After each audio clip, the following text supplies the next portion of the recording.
Aujourd'hui encore, vous avez vu comment la gente vous manipule. C'est une question, comment la gente vous manipule. Ko honno ɓe soldats ɓe, ko honno ɓe arɓe ciwli laamu ngun ɗo woni e ɗaynirde. So yimɓe wi onon o yafoto no mi wiri noon na yawre moɗon, kono kala tawɓe ɓen ƴetti hande ɗo état d'esprit frappon na buy e meɗen hande ɗo yanata e ɗin foro jibanana ɗi senerde woni waɗude. Justement noon mi fala hande ɗo yo heɗito audioji. Audio goto mo tawata o ƴettay terlen 7 minutes sinam fayi ou 8 minutes mo tawata ko waɗuɗo e plateforme mo mi falete sendude moɗon ɗo heɗito ɗon. Haray noon uddite moƴƴa hakkil, uddite moƴƴa noppi ɗin heɗito ɗon konko mi yewta hande ɗo. Sabu hande komi weltiɗo moƴƴaari jooɗi yeeso moɗon ɗo. Miɗo welti moƴƴa na sabu ko ballon ɗo jui ɗo kon tum parce que ɗum andi ballon bonnal lan haaju, mais no woodi ko weltinimi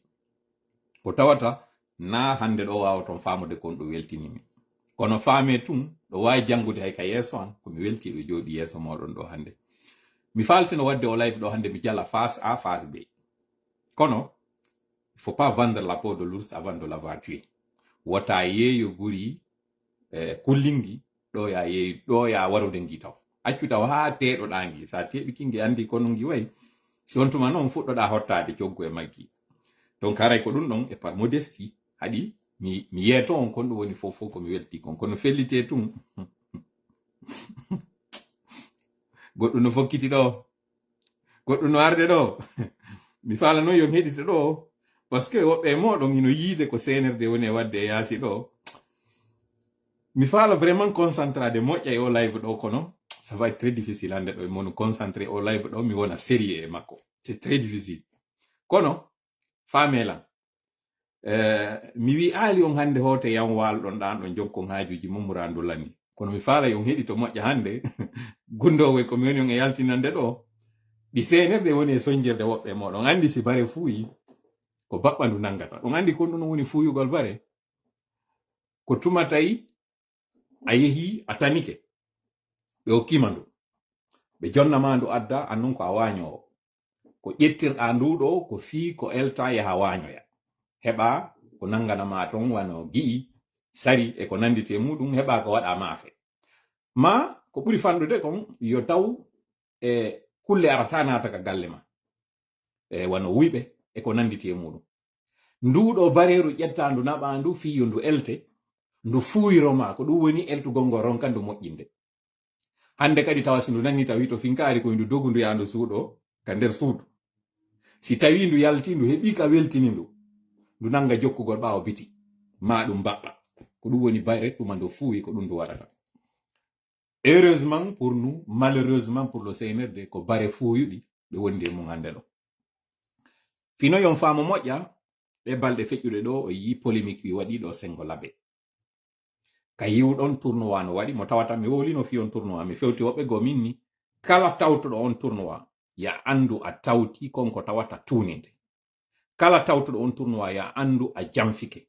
kala tawtuɗo on tournoi ya andu kala ko jonnoyaɗa ɗon geɓal ngal geɓal wonay ko tuninoyma hande kadi ara duwa ma jabotako ɗum ɗon ko sengo innaɓe ɓen ko mawɓe ɓen, sengo innaɓe ɓen ko sengo ka diina,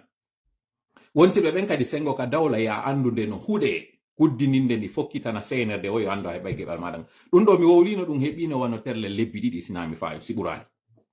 kono fewndo on tuma par ce que hari waɗali taw woɓɓe hari andali hay e senerde suusay yawgol waɗoya tournoi labe. Hande ɗo non e o live ɗo mi wi'ay en suuva na hitande no mulu ko boɗa toni wojjata, toni ɗin noon ɗi fuɗɗike wojjude ko ɗin noon mi faala on hande weeɓitande ɗo konko tawata senerde no somodi e muɗum hiɓe faminana wondema ɓe jooɗi ka yeɗɗi alors que fus ɓe jooɗoɗa e mum ko ɗum ɗon ɓuri mi kirɗude na non ɗum ɗon tun kono ɗum ɗo kadi no kirɗinmi par ce que hande ɗo so heɗitike moƴƴa on taway ko ka hakkilɓe woni en e tappude kono kadi ka gite ɓe woni en e hendade fihon ɗum koyeɓe hebbin yeeso meɗen konko tawata ko fus ɓe hebbini enen noon daren ɗum ɗon hooloɗen hoɗɗoɗe lanni hande kadi ɓeɗo ɓe gayni en e folude. Donc hande ɗon yewtay ko feƴƴi kindiya je pense le 19 octobre sinami fayo darani en ɗon haray ka calendrier on 19 octobre kondetuma o hawri e ko feƴƴuno yo tournoi maɓɓe laɓe ɗo ɓe yimɓe ɓe yiwno ɗon ɓen ka esplanade ɗuma honno stade de football Alaji Seyfla Diallo konko yiwno ɗon ɗon ɓe yimɓe ɗon ko honno ɓe heɓori ko honɓe wonno ɓe yimɓe ɗon e ko honno kañum kadi ɓen manipiluɓe ɓen on tuma fiyo heɓu konko yimɓe nooti ɗon ko honno ɓe gerdirno taw ha ɓe yimɓe ari ɓe mawɓe ɓe yiwno ɗon ɗon kañum kadi no yewta ko hombo woni ɓe mawɓe ko ɗum kadi woni fiyake maɓɓe mi faala hande ɗo yon heɗito ɗum ɗo moƴƴa mi yewta on parallèlement e ɗum ɗon kañum kadi mi heɗintinayi on ɗo audio ɗum ɗon koko woni feƴƴude kon dans le monde e ngala yewtude ɗo fi rapport mo ɗum on organisation ineteɗo mo Ibrahima o waɗi e hoore lagine e yewta fi ɗum ɗon parce que on heɗitinoke déjà ka nder plateforme ji kon ɗum yewta e mo mi yetike o min ni fuɗɗike fatirde ka intérieur e ka extérieur mi yetto on ɗo no Mamadi kañum kadi ko waɗi sengo ɓengure makko nden côté kankan probléme o mari ton yumma makko particulièrement ko honno tawiri ɓeɗo hande ɗo ɓe wonti sawdu makko ko honno o makodiri e maɓɓe ko honto o naɓata ɓe entre Maroc entre Conakry ko honto ɓe wonata ɗo tawa hara ɓernde makko eno waali ɓeygure makko nden kañum kadi ko ɗum woni ɓiɓɓe makko ɓen e ɓeygu makko ko honno ɓeɗo kañum kadi woni e ndarode ko honto o naɓata ɓe o ñofoya o suuɗa ɓe fi koko woni arde ɗon kon nden o waɗa kut hara o moyin o naɓiɓe nokkugo ka tawata ɓe hisi ko honto fewndo ɗo ni ɓeygure makko nde woni après ka tawata o ittinoɓe o naɓinoɓe ɗuma on o ittinoɓe o naɓinoɓe taw no France o ittiɓe France kañum kadi o naɓi ɓe Suisse joni noon ɓay o yi Suisse particulièrement jiwo makko ɓurɗo e towde duuɓi on ko honto fewndo ɗo ni o naɓi ɓe ɗo kañum kadi jonnen mo ka hakkille makko kadi sanci o moƴƴa o ɓurtama paade par ce que finalement ka o yehi o suuɗoyi o ma ko yehi o suuɗoyi goɗɗum o minen min humpitoto donc ɗum ɗo woni hara yande ɗo woni objet o live ɗo mo tawata déjà en heeɓi combien de minutes jibi fuɗɗiɗemo ɗo 12 minutes en waɗay kañum kadi divers ji e nder ɗin divers ji ɗi yewteten ɗon en ɓuccay seeɗa e konko tawata haray no fokkiti sengo États-Unis ko tawata ɗum ɗon c'est dans quoi dans moins de 2 semaines élection ji ɗin États-Unis ɗen andi ko mois de novembre ɗo ɗi waɗata en fotino kañum kadi en heɓay invité jo yewtowo en fi affaire immigration on sengo Canada ɗum ɗo fof kaka divers ji waɗeten ko ɗum woni on faami en nattiri yeeso landitagol taarika makko kanko Idi Amin on e ko honɗum wonno ressemblance mo tawata kañum Mamadi no mari di omo ɓeyna tan kañum kadi Bokassa ɗum ɗon e nattiri ɗum ɗo yeeso parce que woodi goɗɗum go ko yante ko woni plus intéressant yewtere men nde waɗɗen nden kañum kadi nde battini à la fois niveau local et niveau international ɓe anda noon condi maɓɓe ndi ɓe woni e yeyde ndin porto ala giɗo ɓe ala njaatigi kamɓe hiɗo wondi tan keyɗa wadde ko ɓe faala ko ñande accuɗa wadde ko ɓe faala ko wo ma ñande tawi ɓe heɓi kamɓe ko ɓe faala ko wo hande kadi ara yaaju maɗa ɓe ala CNRD o noon sikkuno ko menen waɗi CNRD on sikkuno ɓe somodi ɓen ɗo e muɗum France ko menen ɓe woni vraiment mi faala concentrade moƴƴa e live ɗo mais c'est très difficile yomon concentré makko bon bref mi tori kala hawrindina e sawaba e koko mi yewtata ɗo o fuufinanmi o wuufinanmi konko tawata simi fuufi e moɗon mi heɓay nafa mi yewtu ɗon onon kadi heɓon nafa ko jentiti ɗon kon si ɗum ɗo no waɗi ara yettemo kanko Allah sabu aray kanko woni ko moƴƴi e meɗen ko kanko woni en e hoynande ko wonɗen e wadde kon ko kanko woni en ittande sattedeji ɗi wonɗen e hawrude e muɗum ɗi ɗum ɗon haray en yetta mo kanko waccamo sabu aray ko kanko woni ko moƴƴi e meɗen wota waccande wota maɓe wota on tiiɗin fiyan on min ko monɗo e arde ɗo yewta on miɗo wawa faljude miɗo wawa hawritude si justement noon mi aru faljude fayude fawñade ma feggade ka yewtere amma fayinede haray tan felan ande timma menen kadi meɗe woɗɗi kam e woni ton ko woɓɓe ɓatiɓe woni men e yetade si ɓen ɗon falji menen kadi men faljay meɗen etade no moƴƴa hara faljande nden hara nde tiiɗali meɗen etade kadi moƴƴa hara ko ɓe yetto men kon min fogata kono fo e mum ɓay haray koye wallidirɓe e ngol ɗerol si woodi konko tawata mi yewti mi wopiti seeɗa haray wallite en ka commentaire ji ɗon jamma on janngoya menen kadi simin janngoyi hawnaki kamen wurtoya e sorti amen go ma ka hikkoyta ɗon si Allah jaɓi sina ɗiɗo fof ande seytane ko gando ko mawɗo ka sengo kikala yagal kono ko bonɗo bof o waymi mi faljinde ka yewtere ma faljinamo noon ka faamo en torike noon Allah yo tippintaw deƴere e men e nde jonde meɗen ɗo hawrindinanmi e konko mi yewta ɗum ɗo e hewre no newri o woɗɗina kala kon ko tawata haray ko ɓitta e meɗen enen e ɓengureji meɗen fii yo taw ko komi yewtata ɗo wawa e nafude en fof ko raɓɓiɗi kon yo woɗɗinmo e meɗen no woɗɗidiri hakkude funnangue e hirnangue amin ya rabbal alamin hare no mi wiri noon heɗitela moƴƴa ko moni e yewde ɗo kon par ce que code ji ino nder ko komi yewtata ɗo heɗorelan hakkil no mi wirta noon fino yon faamu moƴƴa mi faala yen heɗito ɗo o audio mo tawata ko musidɓe meɗen waɗi si aro en noon audio go kañum kadi waɗaɗo au niveau international haray ko terlen 7 minutes sina mi fawi ou 8 minutes ɓeɗo ko ɓe yewti kon hara jentitoɗen ɗo no yaawi e sengoji goo yaawa. Assalamu alaikum. Ay, ne salmini ɓiɓɓe gine wonɓe kamɓe ɓe ɗo moƴƴuɓe ɓe fof fama e gine moƴƴe wonɓe nder ɗon. Assalamu alaikum. Ay, ne salmini ɓiɓɓe gine wonɓe kamɓe ɓe ɗo moƴƴuɓe ɓe fof fama e gine moƴƴe wonɓe nder ɗon ka yaasi. Min samiti kadi ɓe tawi ɗo ɓe kadi min jarni hamɓe jarnede ɓe min toyiki Allah lanɗo yo Allah dandu ɓiɓɓe gine moƴƴuɓe ɓen yo Allah dandu ɓe bone ɓiɓɓe gine bomɓe ɓen. Allahumma amina ya rabbi Allah yo Allah martin bomɓe ɓen moggo men danda en bone maɓɓe kan o martinirta ɓe. Allahumma amina ya rabbi wonɓen kombatude fiyo gine hetti hoore muɗum yo Allah hokkuɓe polgal e kene wo e gundowo bomɓen kadi e kene e gundowo Allah kanko Allah andi fimaɓe yo Allah sortuɓe hakkunde meɗen. Allahumma amina. Haray joni e yewtata ɗo ko hunde ko yewtaka si tawno araban nafi o yeggitayno min mi inneno ɓiɗɗo pullo fuuta gino e ɓiɓɓe gine moƴƴuɓe hettiɓe ɓen a andi na en fof yewtata ko nani na en fof wata wadde goɗɗum ko yaltata kono si tawi en jentike yewtere yogadena yewta ɗo en tampata on andi na en fof jangi alqur'ana kono janguɓe ɓen huutori heɓi nafa muɗum jenti ɗum to heɓi nafa muɗum jenti ɗum to heɓata nafa muɗum tigi ɗin fof wona ko rondagol donginte ɗum ndi woni important ko golle moƴƴe woni important haray miɗo jento yewtereji o siɗɗo meɗen on no ɓiyantala mo tola ba wonanimo yewta ta en jentoromo duppere ta en jentoromo ɗan hawjere yo en jentoromo hakkille meɗen ɗen banu adama wona darde woni important ko hakkille ɗen hutorde ɗiɗo landoro anno min kadi fi Allah hooti annabijo fi Allah e fi giggol fi Allah e fi yurmede e fi Allah e fi enɗa est ce que enen ɓe ɓiɓɓe fulɓe fuuta jalo depuis 58 heɓude hande est ce que en golliri hakkille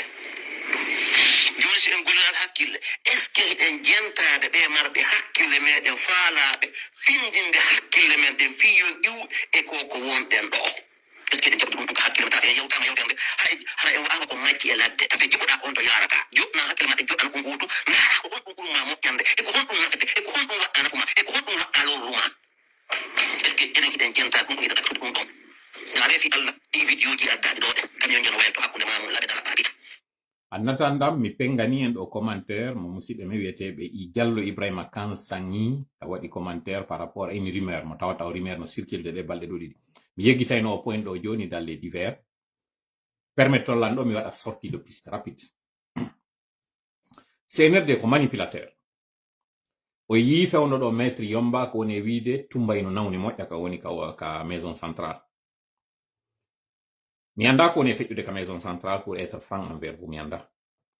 mais au moins nous sommes au courant de deux choses ou d'une chose dont une possibilité CNRD ɗon andi hino somodi e Sékouba Konaté Sékouba Konaté no somodi e kanko Tumba e yino ɓe waɗiri procès on ɗo ɓe jaɓali fes Sékouba Konaté ara ala ko en wowlali fi mum ɓe jaɓali fes o ara hay on commission rogatoire yidunoɗo e makko sengo France ɓe jonnali en rapport wiugol ngol ko ɗum ɗo woni ko ɓe yewdi e makko mi suivali gimmaskara duwi par ce que gibi ka début il faut être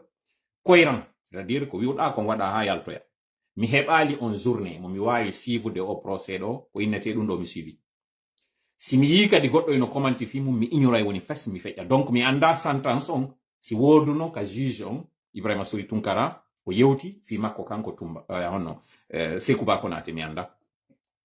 mais o yi sentence mo jonna o ɗuuɗa ko heddori ko joni noon ɓe faalama waɗande grâce il se peut que ko wona wiyeede kon ɗo mo nawni no wawi wonde ara ko goonga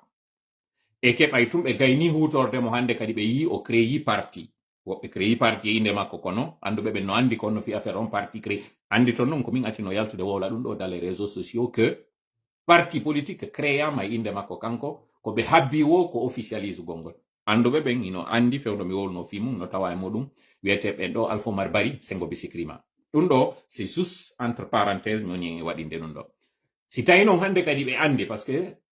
CNRD no écartude kala ɓe mo ɓe tañƴini potentiellement wawayɓe sakkade e konko ɓe faala konko ɗum woni ittugol ngol kala goɗɗo wonɗo potentiellement présidentiable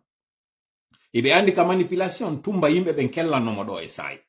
ɓe holli wonde ma ɓe yiɗimo haa ko gayni wadde yiiɗo hay ka yimowo goo yimanimo ɗo morceau mo tawata ɓay o yimi o morceau ɗon kanko tigi yimuɗo o morceau ɗon o heɓuno probléme itti noon sikke kanko yima ɗon e hoore mum jon noon CNRD ka tawgol maɓɓe o heɓi popularité mo tawnoɓe habbanoki ɓe wawimo éliminugol comme hiɓe tañƴinade ɗo joni ɓe gaynirimo hande kadi fus o nafaali koɓe huluno kon e makko ɓe tawi hande kadi ka sali mo andi piiji hoore maɓɓe ɓe deesida ɓe elminaymo ɗum ɗon ça c'est une possibilité no wawi wonde ara ko gonga e mo nawni mais menen possibilité men ɓuri jogade on toujours puisque koye ɓe fero forowol ɓe ndaara ko honɗo yaltoyta hiɓe faalamo grâce yiwde par ce que ko ɗum ɗon woni diiɗon hakkunde maɓɓe kamɓe ɓe wawatamo noon grâce yiwde ɓe yi'aali opinion jama on est ce que ko favorable ka ko défavorable joni noon ko honno ɓe waɗata ɗo ɓe panikina jama on fof ɓe innayi mo nawni à tel point que nde nawnare makko ɗen indude tiiɗi jama on tigi fuɗɗo waɗude poste ji inna libéremo accemo ya o ñawdoyo ɓe andi hande kadi feƴƴay ɓe yaltinamo ha gasa soit ɓe inna yo yawta o ñawdoyo alors que kamɓe ɓe yaltinimo lanni ɓe waɗanamo tigi on grâce présidentielle ɗum ɗon kañum kadi commenté ɗen balɗe ɗon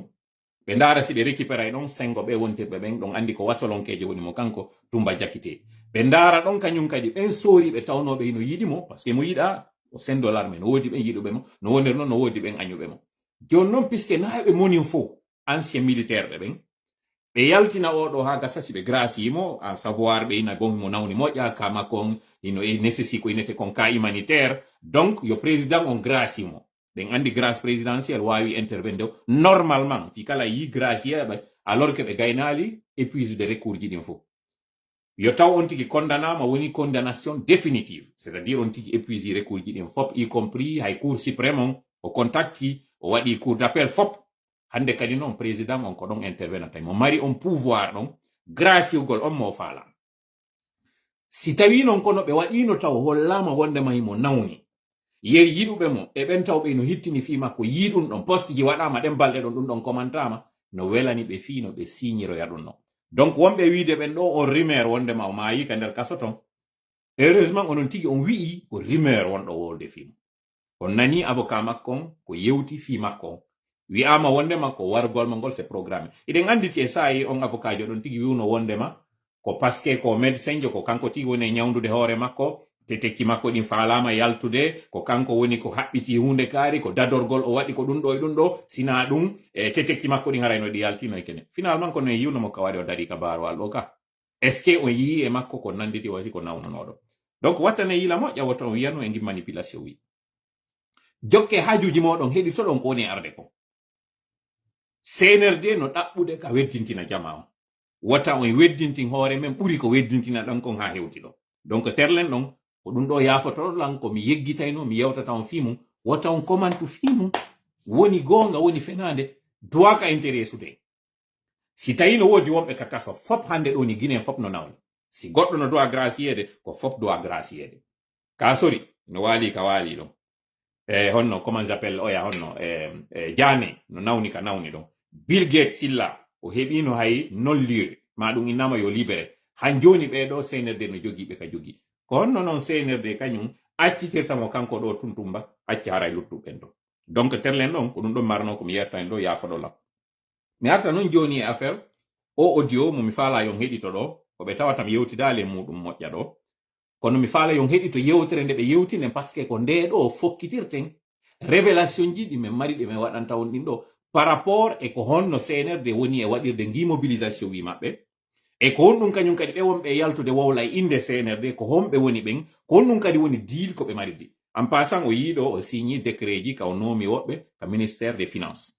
andi ton noon koko mi woni e wowlande ɗo no mari di lien justement e ministère ji ɗiɗi ministre hydraulique et énergie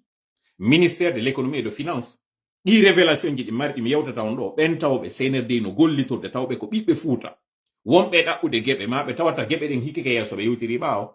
ɗi audio ji ɗi ɓeɗo woni e yewtude ɗo ko tawata ino ƴetti on 7 minutes ɗo mi faala yon heɗi to moƴƴa nde yewtere maɓɓe yon noon andon ko pootiji wiidiji CNRD woni ko welti jintitoɗe leydi hettundi indépendant duuɓi capanɗe jeego e jeego hiten jaɓi hunde woltere pat huutorgol ɗum ɗon ɗum moodi o ɗo gasata hiten jaɓi o gasata ɗo ala ko gasata ka anna ɗo ala ko gasata ka anna ɗo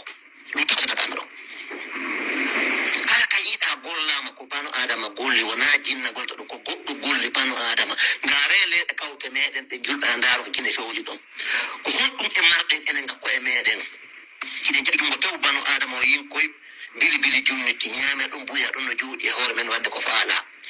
ɗum ɗo janguɓe meɗen ɓen temedere janguɓe ɓen tawi ko aada en goto ɗen won ɗon fiyo guine hettu hoore mum yaaro luttuɓe ne ɓay men ronki men seedi si a seli ko moƴƴi kon ko boni kon jokkuɗa a ronku ko moƴƴi kon haray miɗo torofi Allah hooti annabijo miɗo jiɗɗi o en jiyanto yewtere ko toola yewtata kon jentinon ɗum ɗon hakkille moɗon ɗen andon o kombamo o woni wa tanko fere ma wona fi makko ni o fiyo ɓiɓɓe guine ɗen heɓo hakkille anda mon ko hakkille gollitete wona doole wona duppere jente yewtereji oɗin ndaron si ɗi jokkama si o jentama si tawi nafa yen hakkude mon e Allah hara on jentaki ɓe yimɓe ñama ɓe ngenari ñamowo ngenari ko ɓurɗugo hokko rew kongo jokkata kongo wajjata sele jaɓɓugol sele yenugol sele jaɓɓugol ngenari ndaare ko nafata on kon nafa ko wiyete kon fiwco sino on wiyete kon fiwco fi ɓiɓɓe mon ɓen e tañira ɓe ko arreta kon ɓaawo ndaare e portode areta wonɗo ɗon woɓɓe wonno sacrifice maayani woɓɓe maayi fiyo woɓɓe reɓe mbaɓe toore mum kono siɓe hannde ɗum dugude ka moɗon ukko ɗon e deserji ukko ɗon e baaluji fiya ko maɓɓe ɗakkoya ɓuttu woɓɓe maayanno woɓɓe ko andi ko hakkille gollidirte jon dowle ko jon dowle goldol kon hakkille tan ko botata o tampali o ma yaali enen e ko ɗum wadde wonde hoore meɗen jen teyewtoji tooraki kasko ɗon di faamo seɗon itton ko wiyete kon tuuni ndin hetton nendi ndin gollitire nendi ndin combat toola no ɓuri jogiiɗo si o jantama si o nananama si o jantama hutorama combat makko no ɓuri jogiiɗo nucléa bombe kono bomɓe ɓe jaɓata ɗum to ñiiɓa e hoore yimɓe koye men ɗe par ce que en suttini hoore meɗen ko wiyete kon ñofagol no waywa bareeru ley gimbal findine tame tindu ɗum ka coɗi ɗin jooɗo siibondu ƴiƴanɗan huula ɗum soggata jooɗi ko jooɗi hoore meere ko habbi ko tame en waɗi ɗum hoore me enen ɓiɓɓe fulɓe fuuta ɓe ngaare mone ko wonɗe hoore meɗen ngaare sattende ngaare ande si o yii ɓe jaɓaali élection waɗata fe on ɗo dilagine wona piiji ɗiɗi wona piiji tati wona piiji nayyi ɓe heɓaali gooto darotoɗo jente tawa laamu ngun si o gar ɓesantike laamu ngun fof o jonete ngu so yi ɗum mbiyano waɗɗo ɗiso meɗo hoore kolewal ay kolewal ngade place ɗe tawi lekka baka tumba haru ngara ɗiɗi garɗa hoore ɗon a yahata yeeso a yahata ɗon sa wi hunoɗa ko ɗon ɗum mbiya waɗi fe hono ɗo kamɓe ɓe mari jentete e jenteteɓe maɓɓe lorra huɗa ɓen hiɓe wi en tant que ɓe heɓano ɓe jonna laamu ko tanko jonto laamu ngu hiɓan sele songa tama hande lagine wonaɗi wonata ɓe songa tama hande lagine hay ko duwiɗam ta goto ɗum ɗum lendi ko pour le fuuta hiɓande ɗum ɗo ɗum ɗon no yiɓe desiɗi si lendi waɗi ɗo hippo ko wontigol ley wontere dow sina kamɓe ko ɓe parefi ɗum ɗo enen hiɗen joɓɓe ko gonigol kombude oɗo enen ko baba goto yagal kaatidio ko tafata en yimɓe majjuɓe ñama ɓe ngenari no jowɗi arɗo woɓɓe mawla mo si a woli ɓe namoɓe no yenna mawɗo yennatake mawɗo teddini hoore muɗum si a fotti e mawɗo pullo fuuta ɓiɓɓe fuuta jaloɓen wonɓe rewde Allah ɓen a tawa ɓe ɓen handinitaɓe e yennugol ɓen ɓen ko a jooɗo yettaɓe duminaɓe duwa kono ɓenno toon huɗaɓen kay si a fotti e maɓɓe ko farɗa ko ƴettugol kafa tettaɓe dananen si tawno hara mawɓe men ɓen ɓe jaɓi fewde ɓe joƴƴini ɓiɓɓe maɓɓe ɓen ɓe inni ɗum ɗo watama so nder fuuta jalo on tawa hakkille mon woni goni hunde wotere pet ko goto pet men faala luttuɓe wona ɓawa makko ɗo ko mawɓe fuuta ɓen wano moƴƴinde fuuta ko kanko woni bonde fuuta tedduga e maɓɓe hiɓe andi ko ɓe woɗɗo kon si weliɓe ko ɗum si mettiɓe ko ɗum mi rewata Allah mi rewa goɗɗo mi ñettina sunna mi rewa Allah kono ko Allah rewete mawɓe meɗen no tawa e ko woni lowrude ɓiɓɓe fuuta jaloɓe awa inchallahu kala ko suuɗi ɗon hiɗon ka jungo Allah kala ko maɗɗo mili hiɗon ka jungo Allah wona on rewete ko on tedditi on teddini hoore moɗon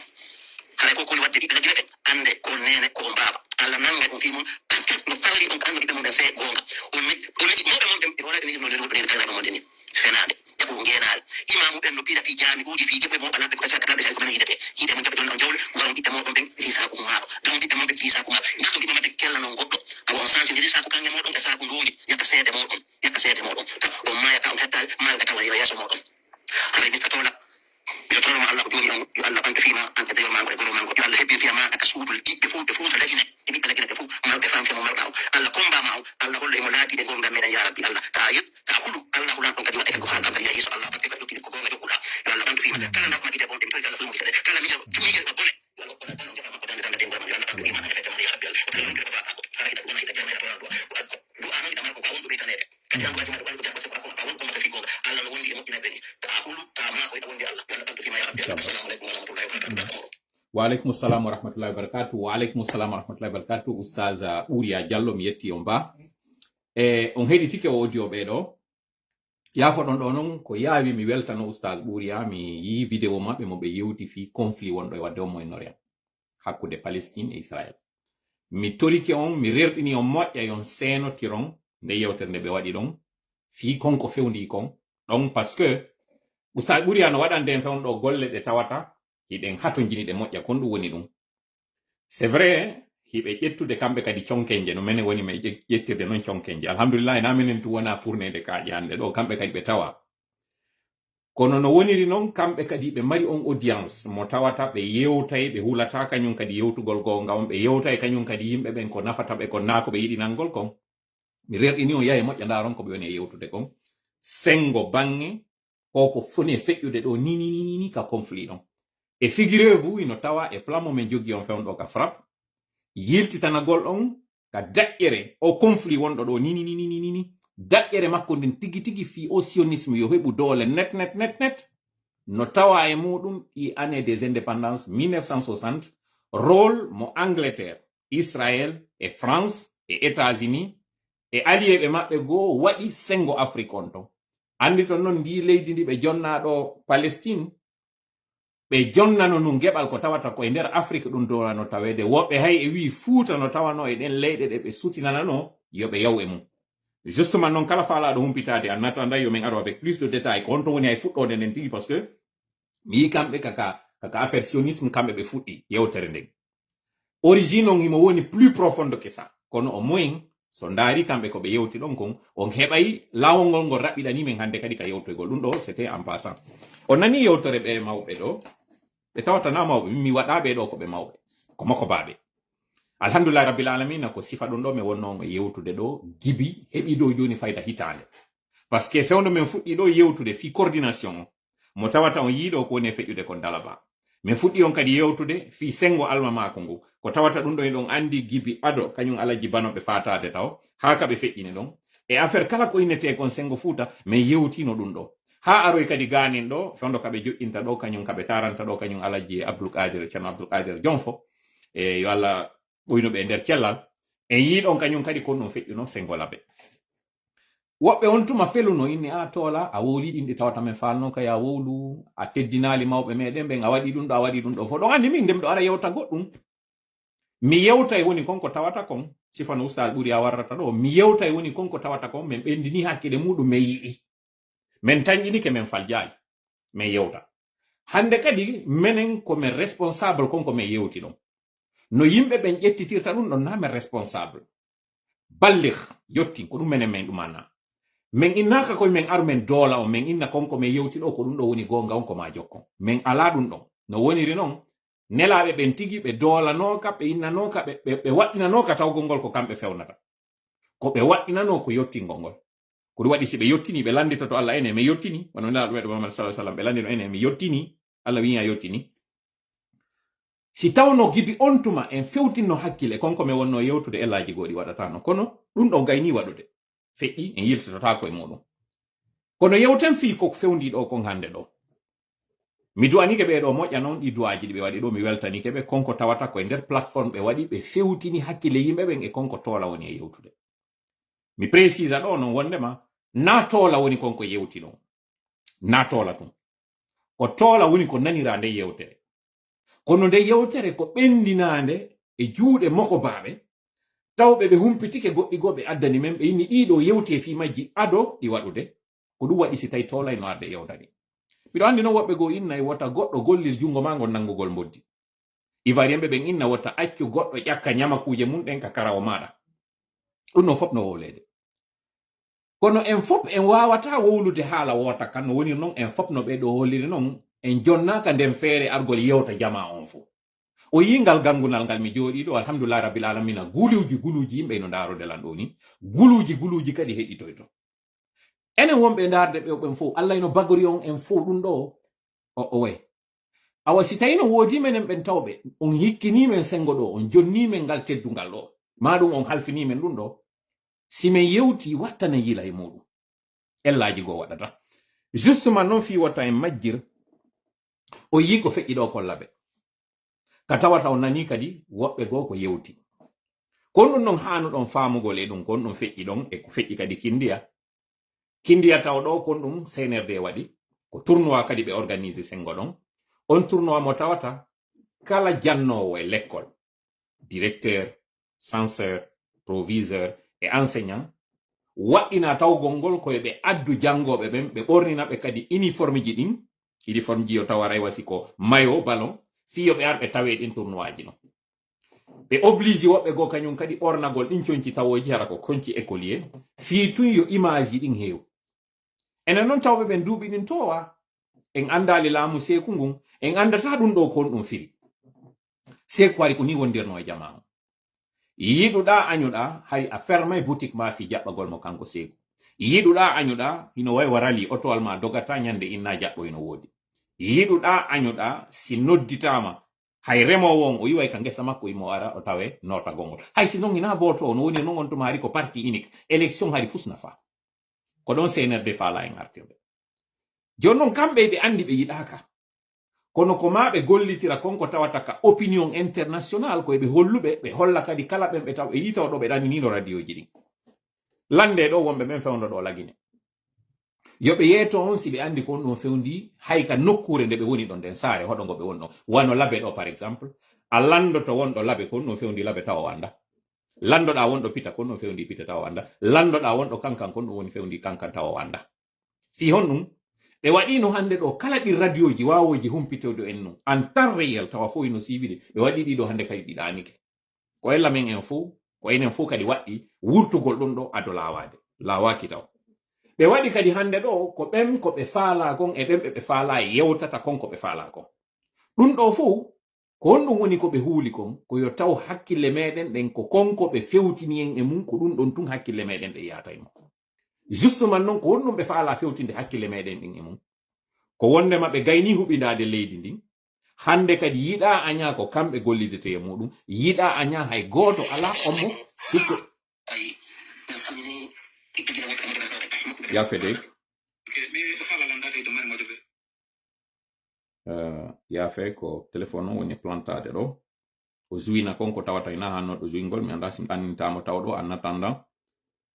woto taw juin ɗo audio mo tawata mamadou wano ɗon nanude ɗo ni donc no mi wiiri noon et ça c'est très suspect si ko waɗɗo parce que ko iPhone on leni o wawa waɗude koko waɗi ɗo et je l'ai pas touché c'est pas grave j'espère que para fait on ino gollude ɗo et la bonne nouvelle c'est qu'il n'était pas connecté à internet donc mɗo andi na manœuvre de piratage waɗi e makko c'est juste certainement parce que haray micro on ino activi micro tawo on ida wawi wadde mo commande à distance je pense que c'est ce qui s'est passé ici ici on ne badine pas goɗɗo waɗi on prend la chose très au sérieux donc no mi wiiri on noon CNRD ko woni gollitirde ko fewtingol hakkille jama on e wondema ɓe gayni huɓindade piiji ɗin fof ɓe fewtina hakkille jama on wondema yiɗuɗen añuɗen ko kamɓe yaadeten e muɗum ɓe fewtina kadi hakkille meɗen ɗen ɓe faminana e wondema hande kadi goɗɗo goo ala UFDG ɗanike RPG ɗanike société civile on ɗanike hay goto ala donc si c'est pas lui c'est lui ko ɗum ɗon ɓe faala waɗude ka hoore men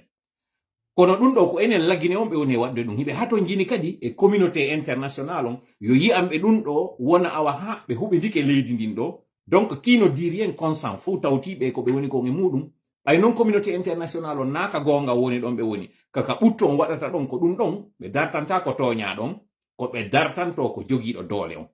ha doole ɗe rapport de force on sansama ha ɓe heɓa ko ɓe faala kon justement ko weltinimmi kon ɗo hande no tawa e muɗum tawgol ngol ɓe heɓi ko ɓe faala kon sengo goo en waɗi kañum kadi dynamique goo mo tawata haysi ɓe gaynali heɓude ko ɓe faala kon kono en udditaniɓe dambogal ngal yo ɓe yiwu hande kadi koko heddiɗo ɓe wawata heɓude ɗum june CNRD donc welnanɗen ɓe haaji on fiyo ɓe waɗu konko ɓe tawno ɓe falano waɗude duuɓi joyi ɓawo ɗo retinan no moƴƴa konko moni on e yewtude ɗo fi ɗin duuɓi joyi ɓawo ɗo anditen ko octobre 2024 wonɗen ɗo si a yiltitike duuɓi joyi ɓawo ɗo octobre 2019 kon ɗum fewndino lagine ton kon ɗum fewndino lagine jentite moƴƴa ko hakkilmi woni on e yewtude ɗo fi on faamu mi yewti on ndeñande ɗo fi mission wonɗo e wadde tourné fewno ɗo e nder Afrique on ton particulièrement sengo Afrique de l'Ouest sénateur ɓe iwɓe sengo États-Unis ɗo tawɓe ɓe ari ɓe séjour ni Côte d'Ivoire ɗon ko ɗum woni tourné maɓɓe on mi jonnakata autorisation on yettagol on fof kono hande ɗo mi ɓaƴƴinanayi on seeɗa e majji arte noon e ko moni on e wiide ɗo manipulation mo CNRD woni e wadde on iɗen andi rowani wa fewndo ɗo nini hari no prévoya nunu wondema ɓe arayno ɓe tawa soriɓe arɓe ɓen ciwɗi laamu ngun sengo Niger ciyani en e nanduɓe maɓɓe ɓe jattita laamu ngun ɓe jonna Bazoum iɗen anditi ɗum ɗon hari ko ɗum ɗo wonano yewtede fi muɗum. Mobilisation waɗi Sénégal jonni konngol muɗum wondema ɓe waɗi à disposition CEDEAO on e contingent maɓɓe o. Guinée-Bissau même chose, Côte d'Ivoire kañum kadi même chose. Nigeria d'ailleurs fuɗɗi waɗude kan on fi départ ɓen ɗon ɓe noomi généraux ɓen ɓe noomi mo kala ko duwa wadde ko. Paf à la dernière minute mission on annila yewtere fus waɗali e muɗum. Ko ɗum waɗno ɗum ɗon koko tawata soriɓe ɓen ɓe gollitiri population on ɓe hebbini ɗin stade ji ɗi yiwno ɗon on tuma ɓe waɗi mobilisation ɓe inni si tawi on aranayi ɓe soriɓe ɗo o rewa e hoore amen taw si waɗon ko fallo non ko jentite moƴƴa ko monen e yewde ko ɗo par ce que ko détail wonɗo très important mo hanuɗon andugol fii ko honɗum hanuɗen gollitirde. Mi yetike o mois de novembre ɗo goɗɗo no fokkiti ko tawata noon an wonɗo lan e darode on ɗo e kala on heɗoytoɗo lan ɗo ko ya andu par ce que humpitagol maɗa ngol ko ɗum ɗon wallitoto cippiro ngol.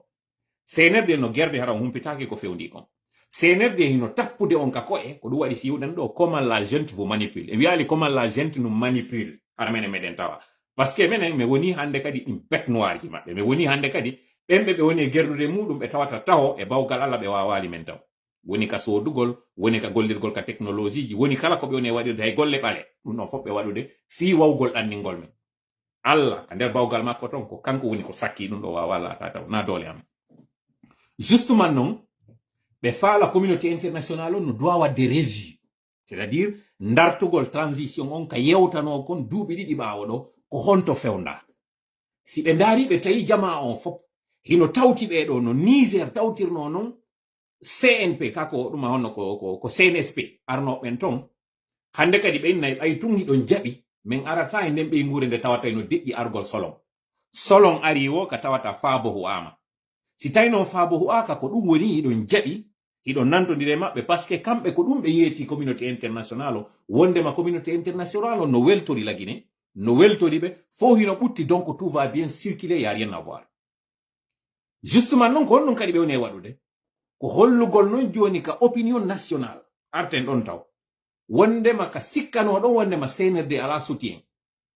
Iɗen andi kankan e yi ko feƴƴuno kon kankan par rapport e o mamaya e yi kadi ka rentinnoɗe jama on ɗon onon so yehi on notike ko wona wiyede ko fi mamaya yawɗon notagol kono ka opinion international na mamayaɓe woni e holloyde ɗo yimɓe no noti min rentino min inni taw waɗu ɗum ɗo yawnoɓe ɗum ɗon e yi han joni ɓe yaggali par ce que han joni ɓe continue e yawgol hebbina konko CNRD tawata no nodditi ɓe yiwi ɗon kañum kadi ɓe hammiri sengo foore ɗum ɗon kadde ko foore taw adorino ɗon rowande kaɓe yawnoɓe waɗoy kon kadi sengo ton hollugol ngol les 4 régions naturelles fo hino tawtimo jon noon hay no heddi sengo Fuuta ka inneteɗon ɓen ɗon kala arɗoyɓe opposé e makko ka opinion ko ɓe woni e jonnude ko yimɓe fi buklugol noon bukul on inna awa 4 régions ji ɗin fop hino tawtiɓe il fallait que ɓe heɓa ɓenɓe ɓe manipulata kadi sengo laɓe ko honɓe woni ɓen e ko honno kadi ɓe warriri ɗum.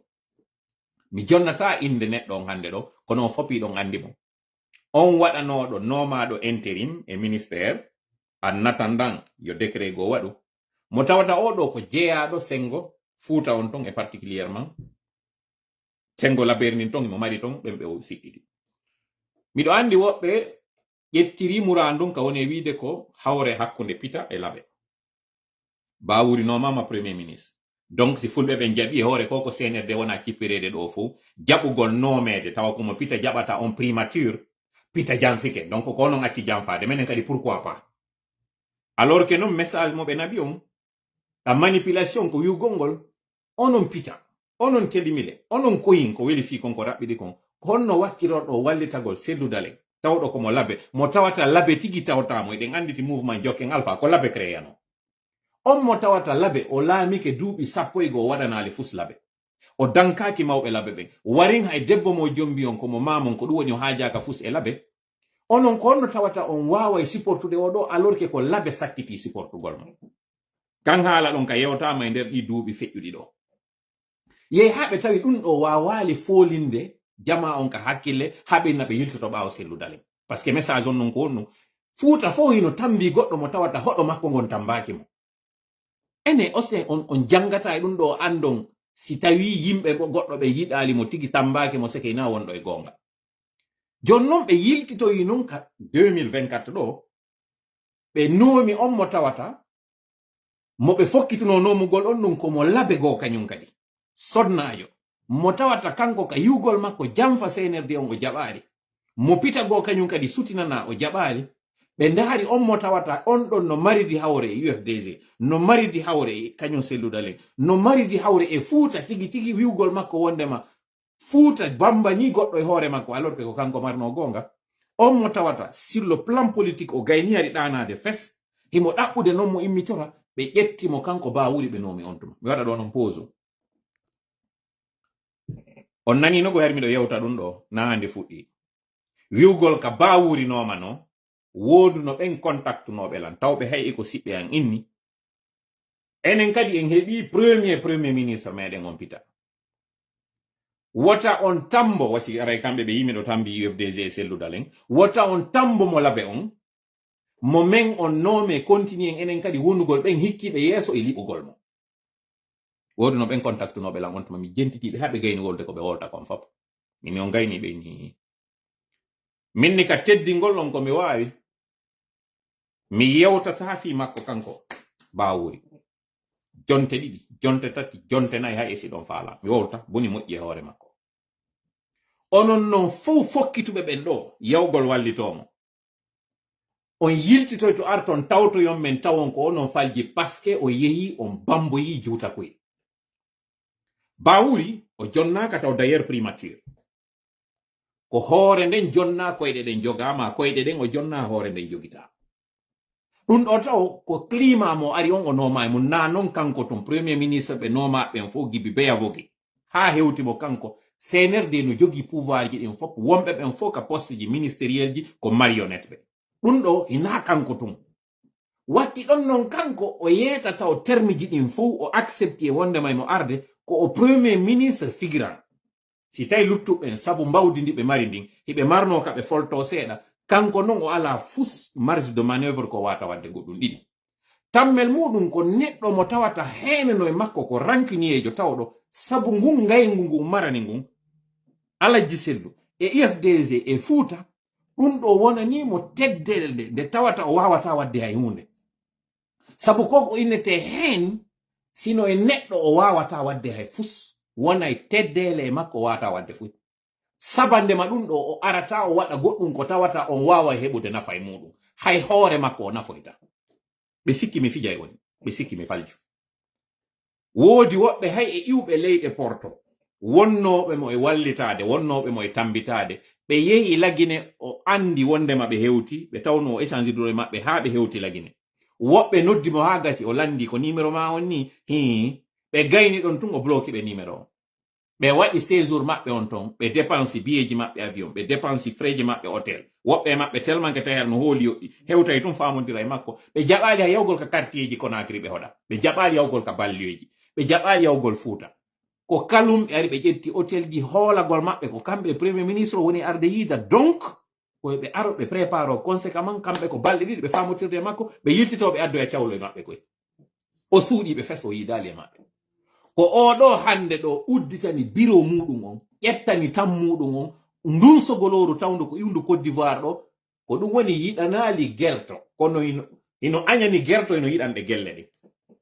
ɗum ɗo ko konko mi yeetinoɓe goɗɗo e maɓɓe yiltiti ɗo andintinimmi momi wadduno e muɗum minni o carnaval mo waɗɗon ɗo ko tambitiɗon mo ɗo on fop on ninsoya e ɗum ɗo par ce que ko huwoyta on ko on tawa mi wolata ɗo inde organisation ji ɗi o won imminoɗi contacti mi fewndo on ɗum kono hande ɗo on fop o yi tabiti wondema CNRD na wonɓe gollande ɗo yimɓe ɓe ala e goto tambitiɗo ɓe kon ɗum wonɗen ɓuccirde kun ɗo parenthèse um ko yon andu hande ɗo ko wonɗo seɓitiɗo moƴƴa andi ton ɗon ko min atinomo wiide yalto e o manipulation mo wonɗa jaɓa o moyen o poste mo tawata miɗo andi fi poste on non proposition ji poste on mi yeetike on liɓugol o gouvernement mo tawata ɓe waɗinomo 10 mois de mars ɗo hino tawano e muɗum wonde maɓɓe liɓude gouvernement on fiyo toola accepte tawegol e on gouvernement keso non min accaɓe gayni liɓude gouvernement on mi ari mi waɗo e ɗo live min hande ɗo laamu ngun no ka yaasi ko ɗon tuma jama on immanoki yeyi noon ha tawi ɓay plan luttuɗo on ko ma o exécuté kono yiɗon anditi mi innuno jaɓu o moyen on poste ɗon ɓe nomama wona premier ministre ɗon ɗum ɗon o moyen lutta ka nder CV maɗa heeɓi an kadi ɗum non kono kon ɗum wonno ka calculam so heɓi on poste ɗon o woni lebbi seeɗa o heɓino demarira o heɓi konko tawata kanko kadi nafanimo so yalti o yehi extérieur o wonno e ka extérieur ton o waɗa sifa ko beya bogi wanno kon o démissionna o waɗali justement non kon ɗum weltinimmi ɗo centite moƴƴa ko moni on e wolande ko o yiɗo mesure mo CNRD waɗi inni ɓe interdisi jusqu'au mois de décembre comme par hasard jusqu'au mois de décembre wota ministre jo hay goto yaltoya après ɗum ɗon o yiɓe waɗoyi assouplissement ɓe inni joni hande kadi exception waɗanama woɓɓe goyɓe yalto alors fame moƴƴa kon ɗum woni ko mapini CNRD ko CNRD humpitike projet mo ɓe fokkintini on communauté international ko fokkintini kañum kon e maɓɓe ɗiɗo ɗiɗi siɗi hawtodiri bateau on fuɗɗike mutude bateau on fuɗɗike naadude ndiyam jon non koye ɓe dogu ɗo yo laawade o moyen hara si janngo e janngo innoyama koyo ndaare ko ombo waɗi hunde kaari ɓe namene men démissionnuno de me yalti CNRD hino andi ko honɗum ko seksa ko démissionnuno kon yero balde démissionnuno kon e Gassama Jaabi démissionnuno kon ɓe jaɓali tawtugol o projet de troisième mandat eɓe andi impact ko ɗum ɗo waɗuno ka réseaux sociaux ji ɓe faalaka noon fewndo ka tawata ɗo reedu maɓɓe no dogi yoɓe emo en d'autres termes impact ko waɗata kon yo ministre jo wonu à l'étranger winda lettre de démission muɗum o contre maɓɓe kamɓe CNRD moƴƴantaɓe par ce que hande kadi message mo ɓe faalana ɓande on communauté international o haray o boni hande kadi par ce que ka hakkille maɓɓe ɓe gayni huɓɓindade guinéen ɓe hande kadi goto immota ko dartoɓe ko ɗum waɗi si ɓe mutini fonike men ge en ɗo ko wonta wonu hay goto no woni wonɗo ɓe contestude jonnon ko ɗum woni rôle mon humpitagol ɗi information ji ɗo ko yon andu komɓe ndo fa duhol CNRD taƴi lutti yuppugol tuuba mban par ce que so humpitike wondema tuuba man si yuppama fewɗo yafa ɗon ko moni e yewde kon CNRD hande kadi heɓata e fus ko waɗata sina deppagol ka leydi par ce que nayi ɓe daro hande kadi ɓe wirto hara on andi ko on ɗum non fokkintinirten ma hittidirten koko woni arde ɗo en d'autres termes kon ɗo mi faala on yeyetade CNRD yehi laɓe huutori cadre ɓe tawata ko wonɓe dogude ɓaawo poste ji wonɓe yiidude mawɓe waɗa sadakaji e inde CNRD yaha ka fula soji ton naɓa sakuji maaro naɓa bidonji nebban wi'a waɗe du'a fi ɓiɗɗo mum on ɗum ko menen kadi no jaawo amen towira mais ka waɗugol maɓɓe ɗin image ji ɗon filma holla jama on ɓe wattora ɗon ɓe inna se o nondi président de la république ɗum ko kanko Mamadi Doumbouya ɗum ɗo onon mawɓe jaɓuɓe ɓen ndi ngeenaari ɗo nge yiite ɗo wallitiɓe waɗugol ɗi du'aji ɗo si menen kadi ɓay ko Allah goto on en fof wonɗen e fewtude toroɗen koko o yamiri en kadi wonɗen e waɗude himo fodi en kadi goɗɗum si juuɗe mon ɗe tawata ɗen on tuunini deedi moɗon e koko waɗɗon ɗo e menen kadi men towni juuɗe amen ɗen min fewtimo kanko Allah en yeyi ɗon kombo du'a mon jaaboyto andi ton noon sabu ɗi deedi moɗon ɗo ɗi tawata on ñaami nge yiite ɗo on jalata on geri kañum kadi on ɓurti tuuninde du'aji moɗon hande kadi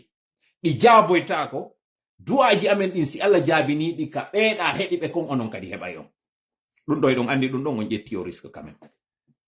jonnon mi faala en aru particulièrement e ko feƴƴi kon ka stade mi wowlani en nanen ko feƴƴi kon kindiya wondema ko écolier e chef d'établissement ɓe oblige a fi on tournoi wonnoɗo e wadde kindiya yoɓe yaltin jangoɓe maɓɓe ɓen janganakuɓe maɓɓe ɓen aɗo labbe c'est encore pire ɓe waɗi kala responsable jo e nder département ko ministre makko on tigi noddi mo inni mo ñande tournoi on fuɗɗoto e ñande tournoi on lannata ko yon immo yahon hebbinoyon stade on si on waɗali ɗum ɗon addanelan liste kala on fonctionnaire jo mo notanuki ka stade ton nden ñande ko yaltinteɗo golle ɗum ɗo o consigne ɗo kala gouverneur ɓe ɓen ino jonna o consigne ɗo kala ɓen innaɓe ko muwanɓe jonni ɗum ɗo département mum o anditen noon préfecture kala ino mari représentant ministère de la défense ministère de l'économie ministère de la santé et non transport e foppi ɗi mari représentant majji au niveau local surtout labe ɗon ka tawata ɗon iɗen andi no mari gouvernorat kono non CNRD waɗi après ka ɓe oblige ɓe civil ɓe ɗo argol noto par ce que ko image on ɓe faala ɓe yehi ka kan mo anduɗen hino iɗen andi wotugol soori ɓen kamɓe ɓe votata ñande enen votete no inna soorijo kadi duwaka natude affaire politique kono CNRD ko on ɗum waɗi ko yetagol ɓe sooriɓe o nouvelle recrue e kala ko nanditi e muɗum wota ɓe ɓorno teniji dey wota ɓe waɗu uniforme ji yimɓe ɓorno coñci maɓɓe civil ji ɗin yiltiti e vidéo ji ɗin ndaaro ɓen yimɓe ɓe yiwno ɗon ɗon si zoom waɗama ɓen jooɗi ɓen ɗon ka tribune ndaare ɓe ɗon onon jeeyaɓe laɓe ɓen ndaaron ko homɓe yiwɗon andituɗon non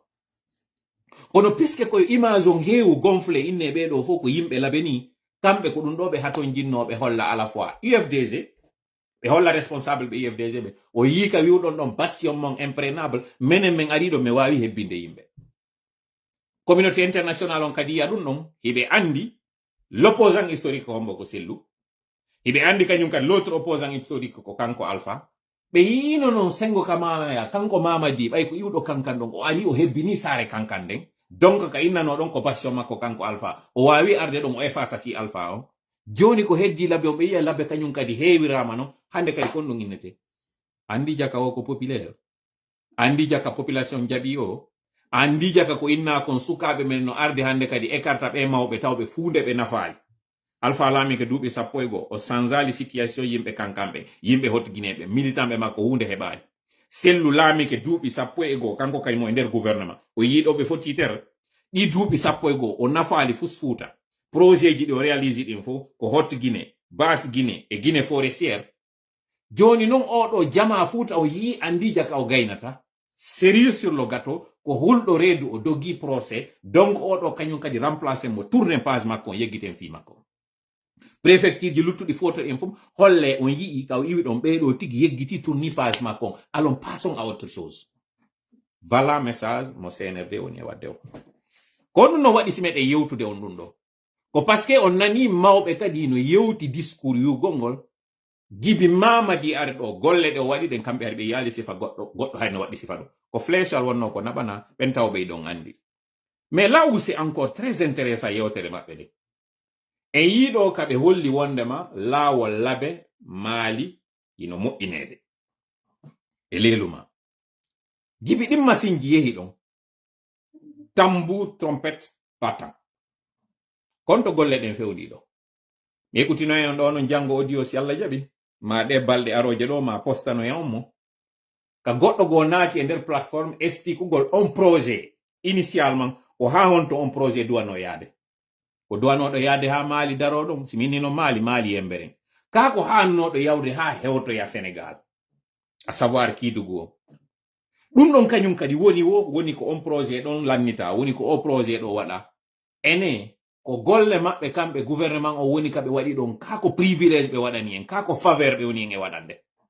ɗum ɗo no hewti haka goɗɗo inna min soutenir CNRD on ɓay ɓe waɗi konko tawata woɓɓe goo waɗali andi ɗum ɗo no wayi watuma ƴettuɗa mbuuɗi ma jonnoyɗa ɓe ka banque yoɓe marane ɗi aroya noon hettugol ɗi mbuuɗi ɓe innama wondema ko ya jonnuɓe geɓal sabu ko ɓe maranma ɗi mbuuɗi kon hara na frais d'administration compte ma ya yow e guichet automatique de banque waɗa retrait konko ɓenta ATM retira mbuuɗi ha gasa daroɗa ɗon e du'anagol on machine mo jonnituma mbuuɗi ma ɗi jeyɗa ko ɗum jama woni e wadde ɗo ɗum ɗo fof non ko angal andugol haqqeji muɗum ɗin seeku yo Allah huɗumo yo Allah ukkumo kala konko tawata bonɗo heɓay ko seeko jiiɓi ndi leydi waɗi e jama on wondema konko colonisateur on accuno yugol ngol kala komi waɗanma ko giggol mi waɗiranma kala komi waɗanma ko faveur mi waɗanma e maana si tawi laawol waɗama weltanoɗen colonisateur weltanoɗen portojo on waɗanɗo e ngol laawol alors que non on portojo kañum ka leydi makko o waɗata ngol laawol ngol tawata jama on ko yo weltanomo fi ngol laawol ngol laawol kadi waɗangol Afrique on tuma fewndo colonisation ma chemin de fer ji ko waɗira ko fiyoɓe hewtuɗen jawle ɗe tawata ko ɗen woni ko ɓe aranno Afrique ɓe faminani en no wondema on tuma ɓe gollu leyɗe meɗen ɗen ɓe ɓatinoɓe ɓe ɗo kañum kadi gollidi e maɓɓe ha ɓe raɗa anditi toujours ko porto wonno wadde ko gollitiri ɗum ɗon kañum kadi faminani en si laptani waɗama ko lanɗo on weltante ko lagi nanata ɓe inna don du président de la république ko lagi nanata no inna grâce aux actions du président de la république ko lagi nanata no eɗin peyji tawnoɗi fof dolanoma ka hoore ministre policier gendarme président ko min e ma woni ko yoɓude salaire makko ko gollowo men ni woni ɓeeɗo. Si o waɗani en ko hani ko na en weltanomo, parce que ko ɗum ɗo woni o wona yoɓirede fi muɗum. So waɗali ko hana ko yo fakkine o raɗe. Mafhum? Mi yiltito yewtere nden. Ko tuma goɗɗo tawɗo o heɓi décret ma kanko tigi président on ka o jooɗi ɗo, o ronki wadde ko hani wadde kon, o puucine o doga o raɗe. Ko ɗum ɗo woni ko population duwa waɗude. Ma ɗum o yehe o sanctionnoye ka élection ji parce que o waɗali ko duwa kon goɗɗo go hadde. Si tawi o waɗi ko hani kon alaka weltane parce que ko ɗum ɗo o ƴettira golle salaire makko on, ko ɗum ɗo woni justifie kanko kadi ko woniri on poste non. Parce que guinéɓe ɓen ɓe ɗuuɗi kono ko kanko ƴetta waɗa ɗon. Si o waɗama ɗon non ko yo anditu kanko o jooɗike e nden nokkure de tawta buyno faalande ɗon, donc ko yo waɗu ko hani kon. Did you guys get that? En famotiri ɗon, on nani, avez-vous compris cette partie là? Son famali mi waɗana en tableau, mi desinana en. Mi andina en, sa ƴawi e otowal, a yoɓi biye, fiya ƴaw e ngal otowal. Chauffeur jon si hewtino yima ka hani ɗon, bagage ma majji ali ko ɗum yoɓuɗa fi muɗum. Kono si ngal otowal paani e laawol, ngal waɗi accident a barni, cawlum ma majji ko haqqe ma argol fewta mo landito mo inna, ko tonguɗa lankon ɗo jonni tan paasi andi. Bagage angon ko majji ko yoɓi tan bagage on. Bagage moɗon ɗin si majji e billet d'avion, c'est-à-dire si on waɗi vol avion, bagage mon on majji, on hewti bagage on arali. Ko yon ari jeejom ɓe wi on yoɓe wallu on heɓon bagage, kako yon ari innoɓe bagage mon on yeyata, kono ɓe jonniri on konti kew. So ƴawi ka nder avion on heɓali place ka jooɗo ɗon. Ko yon innu on jeeji yoɓe ƴettuɓe jonna on bawal ka jooɗo ɗon ton, kako yon daaro numéro mon on goɗɗo sino jooɗi ka place, wi on oɗo na place makko ni. Si tawi on hewti, tawi ñamete no wiyano yo ñaam, on heɓali on ñamete, ko ɗum waɗa ton, ko wiya ton hari ɓayi ɗon ngoori donc yimɓe ɓe hanano ka sefe, kako yon noddu compagnie on landito ɗon mo hakkeji moɗon ni. C'est la même chose. Si a wawani non famude ɗum ɗo,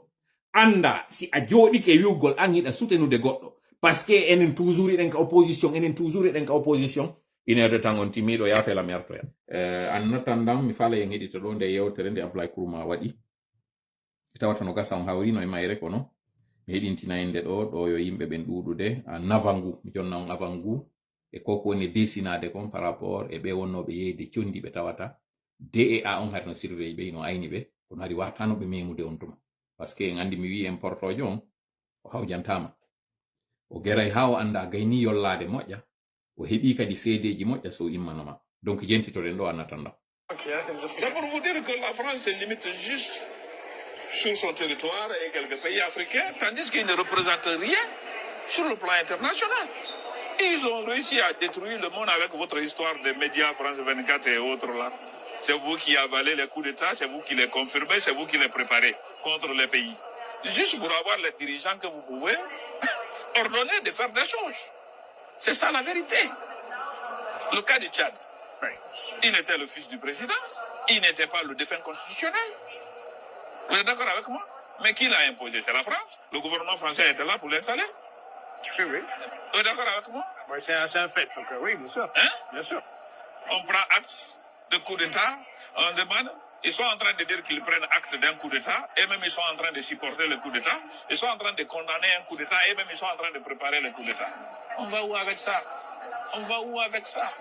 Et tandis qu'il ne faut pas s'associer. Vous avez écouté l'interview de Gbagbo, où le président français lui prenait 2 millions d'euros chaque année. C'est quoi ça? La France a quelle expertise à part les médias? Ils ont quelle expertise à part les médias? Tu connais où?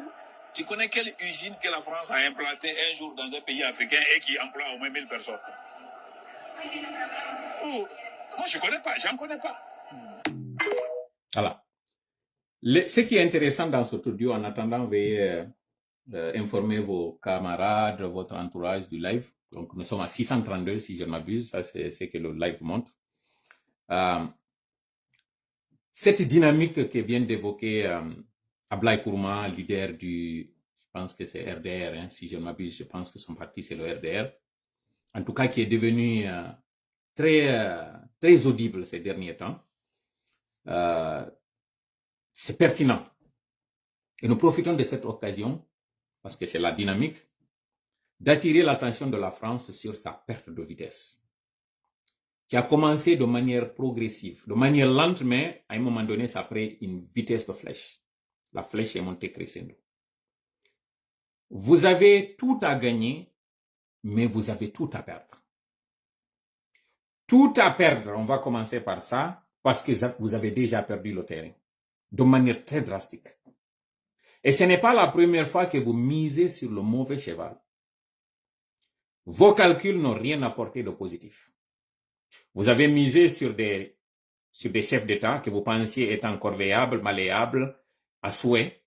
finalement qui se sont retournés contre vous après avoir commis tout ce qu'ils ont commis sous vos auspices. Récemment, vous avez fait des communications pour dire que vous ne vous êtes rendu compte de ces bavures ou de ces exactions que plus tard, vous avez présenté des excuses. C'est vrai que l'administration, c'est une continuité. Mais cela devait vous servir de leçon parce que vous ne pouvez pas dire que vous n'avez pas accès aux archives, vous ne pouvez pas dire que vous ne pouvez pas situer la responsabilité ou les responsabilités. Le dernier exemple, c'est ce qui s'est passé en Libye. C'est que M. Sarkozy a fait en Libye, c'est ça aujourd'hui qui est en train de se retourner contre les pays européens et même les pays occidentaux. Parce que cette crise libyenne a entraîné un grand fossé entre l'Est et l'Ouest, mais aussi entre le Nord et le Sud. Toutes les crises migratoires aujourd'hui en Afrique, tous ces coups d'État, c'est parce qu'à un moment donné, vous vous êtes concentré sur un homme qui est Kadhafi et sur un projet qui était le projet que vous connaissiez pour garder la même mise sur ces pays. Et finalement, ça ne vous a pas porté fruit. 60 ans plus tard, vous êtes en train de refaire la même erreur. Bokassa, Idi Amin, Iyadema, tous ces chefs d'État que vous avez fait et défait, ça ne vous a pas apporté en tout cas grand-chose. À l'époque, c'était un seul média, c'était une seule doctrine. Mais aujourd'hui, vous avez vu, l'information a été démocratisée. Tout le monde a accès à l'information, qu'elle soit bonne ou qu'elle soit mauvaise, qu'elle soit vraie, qu'elle soit fausse, mais au moins tout le monde a accès à une information. Et cet accès à cette information fait que chaque citoyen décide au quotidien de ce qu'il veut. Ce qui veut dire, en d'autres termes, vous ne pouvez plus rendre les gens dans un vase clos pour les contrôler. Ça, c'est impossible. Si maintenant vous continuez toujours à miser sur une personne ou un groupe de personnes et négliger la volonté populaire, vous allez toujours vous casser la margoulette. Ça, si vous voulez l'admettre, c'est bon. Si vous ne voulez pas l'admettre, c'est encore bon parce que vous finirez par l'admettre. Ce que vient de vous dire ou ce que vous a dit Ablaye Kourouma à travers cette communication, c'est une évidence, la France est en train de perdre le terrain. Pour preuve, une colonie jadis qui parlait le français aujourd'hui a décidé de tourner le dos à cette communauté de francophones. Pour toujours ne pas montrer l'affront que vous avez et l'humiliation, vous avez préféré, sous la pression, de maintenir une ressortissante de ce pays-là au sein de la francophonie. D'ailleurs, l'Organisation internationale de la francophonie est pilotée ou dirigée par cette dernière. Ça, c'est déjà la preuve de ce qu'avait prophétisé quelqu'un, que la France sera la colonie de ses anciennes colonies. Ça devait vous servir de leçon. Ça devait vous tiquer, ça devait vous réveiller pour comprendre que la plus grande légitimité, c'est celle obtenue à partir du peuple. Et aujourd'hui, les peuples ne sont pas favorables à vos choix. Vos choix sont des choix boiteux. Ça ne vous aidera pas. Par contre, vous avez tout à gagner si vous acceptez justement de redresser la barre et de comprendre que vous avez la possibilité de laisser les gens décider d'eux-mêmes, ou si vous devez vous insérer, mettez-vous du côté du peuple. Ça, c'est un conseil que nous sommes en train de vous donner, parce que si vous n'acceptez pas ce conseil-là, bon gré, vous l'accepterez malgré. Je répète encore une fois. Contrairement à certaines puissances qui ont décidé d'étouffer la démocratie et de faire fi de cette vraie démocratie, comme le cas de ces pays de l'Est, vous avez choisi de faire semblant d'accompagner la démocratie parce que vos peuples vous l'obligent. Vos populations vous l'imposent. Vous ne pouvez pas donc d'une main dire que vous êtes en train de défendre des valeurs imposées par l'évolution de la société ou des sociétés que vous gérez, mais en même temps cautionner des gens barbares,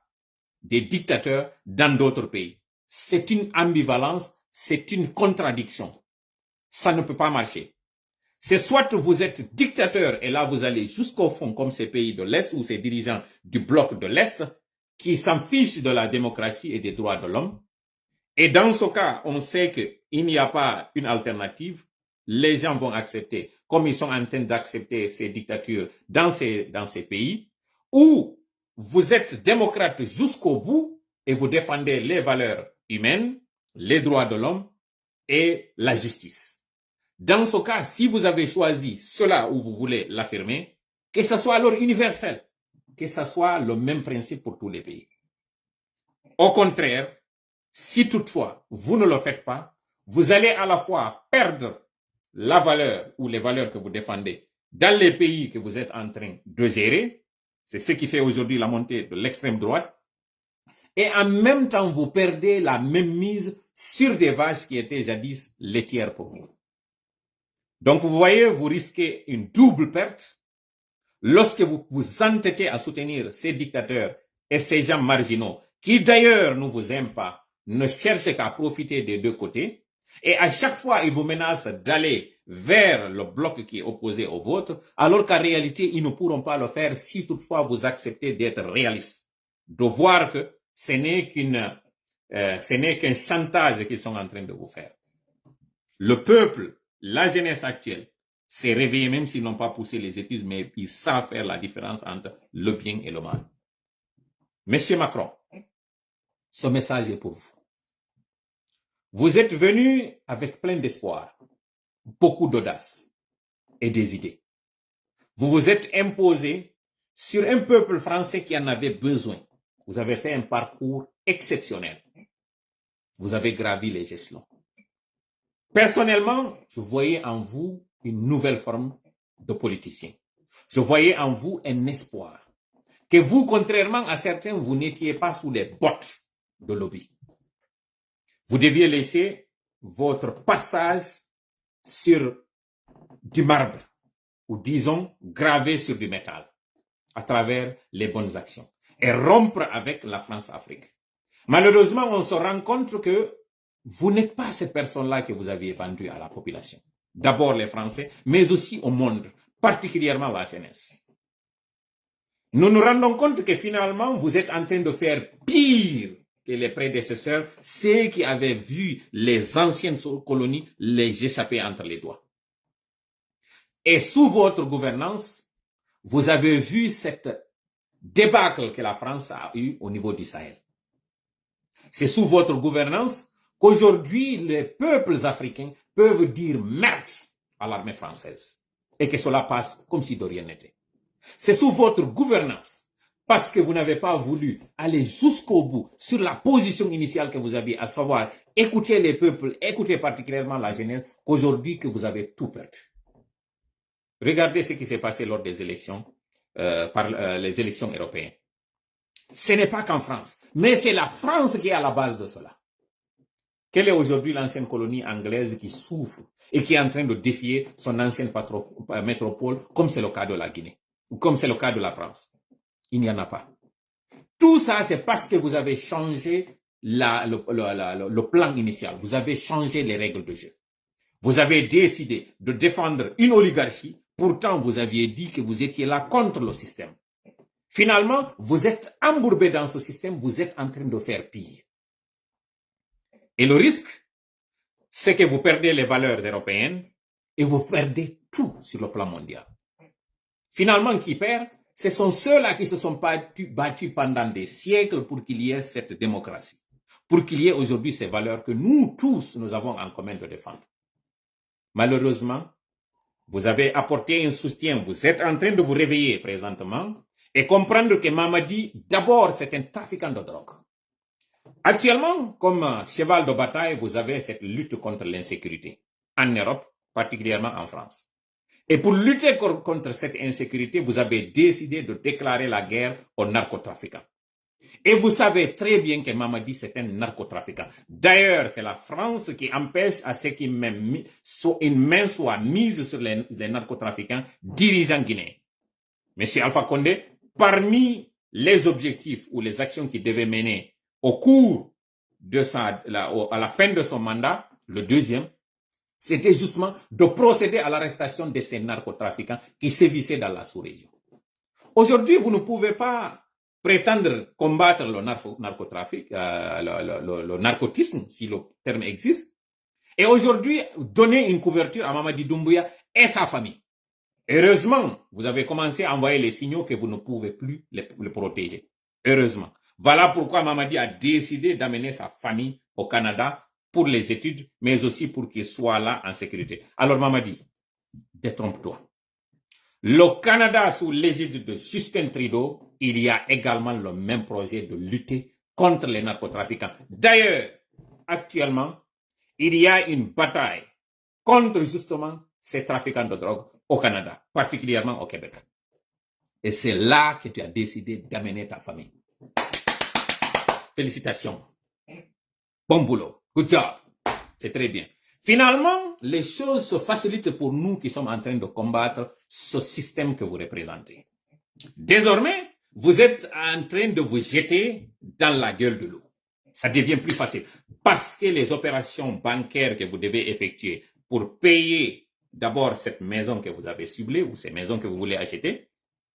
ça va être scripté. Ça, c'est un, à la loupe. Deuxièmement, les frais de subsistance que vous devez amener pour ces familles-là qui vont vivre désormais au Canada, par peur, seront également scriptés à la loupe.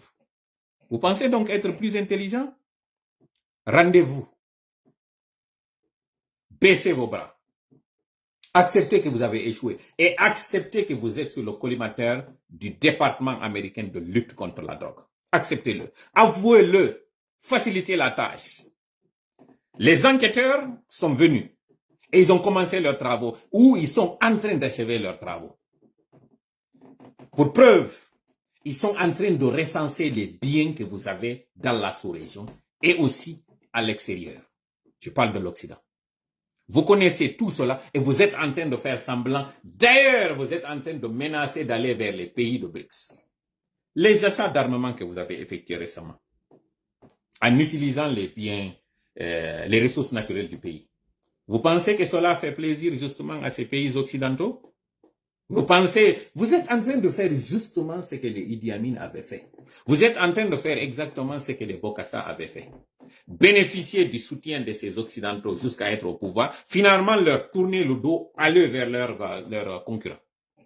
Vous pensez qu'ils vont fermer les yeux? C'est ça justement qu'ils cherchaient. Ils ne pouvaient pas mettre main sur vous au moment où ils n'avaient pas entièrement toutes les preuves. Maintenant que toutes les preuves sont entre leurs mains et pire, vous avez aussi touché, vous avez franchi le Rubicon, ça devient plus facile de mettre la main sur vous. Voilà la bonne nouvelle que la population guinéenne doit savoir. Mais, ça ne veut pas dire qu'il faut aller se coucher sur ses lauriers et dormir, non. Le peuple de Guinée doit se mobiliser pour aider justement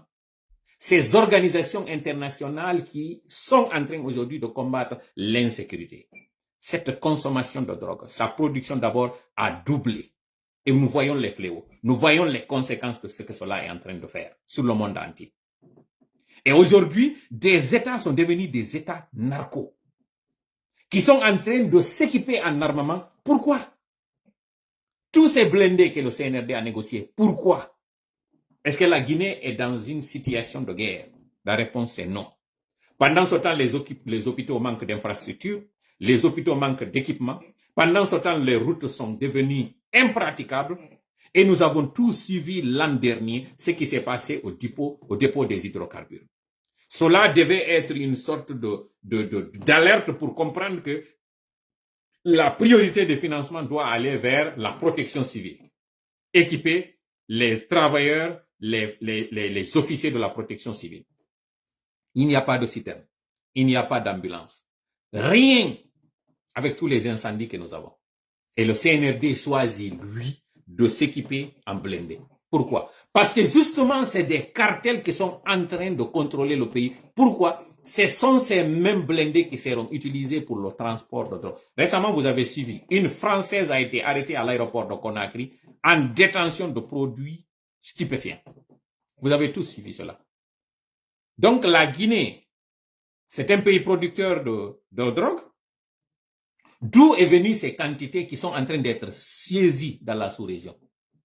L'an dernier, en 2023, vous avez vu que ce sont des quantités en tonnes qui ont été arrêtées au large de la Guinée. Et vous avez vu que parmi les personnes soupçonnées d'appartenir à ce réseau se trouvait même un chef haut gradé de l'armée guinéenne, qui a d'ailleurs pris la fuite après. Beaucoup de révélations, nous avons peu de temps. L'annita gol yewterde mon no wadde nanende. Ede mari ɗon message mo naɓanten France. Ɓe fokkintinigo ɓe fuɗɗike finude, ɓe fuɗɗike famude, parce qu'ils n'ont pas le choix, États-Unis fokkintinigo ɗum.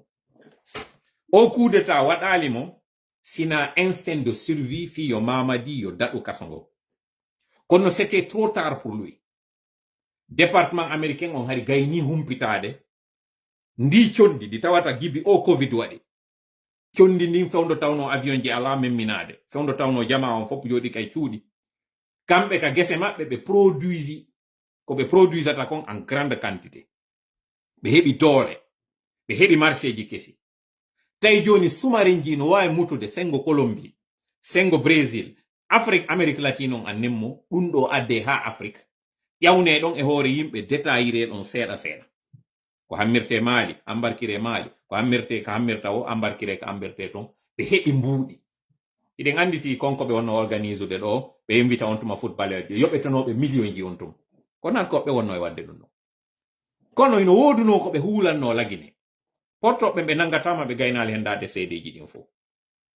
Yahangol kadi lanɗo ina yahangol wiwgol lampu wona yahanede. Argol tun inna yiɗa arde serita ampule on ittama. Non.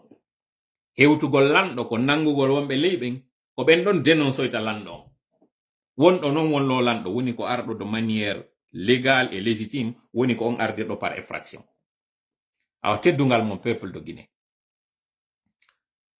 E wonɗo e moccande Mamadi on, o moccima e ɗo. Wonnoɗo ɓe wallitade on, kanko tigi o fuɗɗike hollude wondema ko haɗo mi wawno. Nene makko fewndo ɗo ni. Gibi ɓe warno médecin jo wiyeteɗo jubate on. Hiɓe andi kankan ko honno ñoññinoraniɓe fewndo ɗo. O yitti nene makko taw kankan, ko naɓi ɓe Maroc. Ɓe woni Maroc ton, tawi o hoolaki moƴƴa, kaɓe woni ton kon. O yitti ɓe Maroc, o artiri ɓe kadi Conakry. Kami wayriti humpitade ɗon, himo ƴetti ɓe naɓi ɓe sengo Dubreka.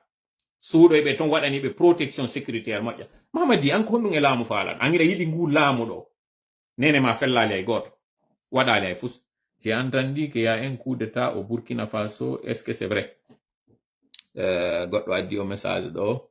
Mo tawata ko andiraɗo moƴƴo wolgol bon information ji kono ko konko nanɗen ɗon. Mi anda ko ɗo windirɗon ɗon ko ɗo nanɗen. Bon, arden e ko wonɗen kon e muɗum.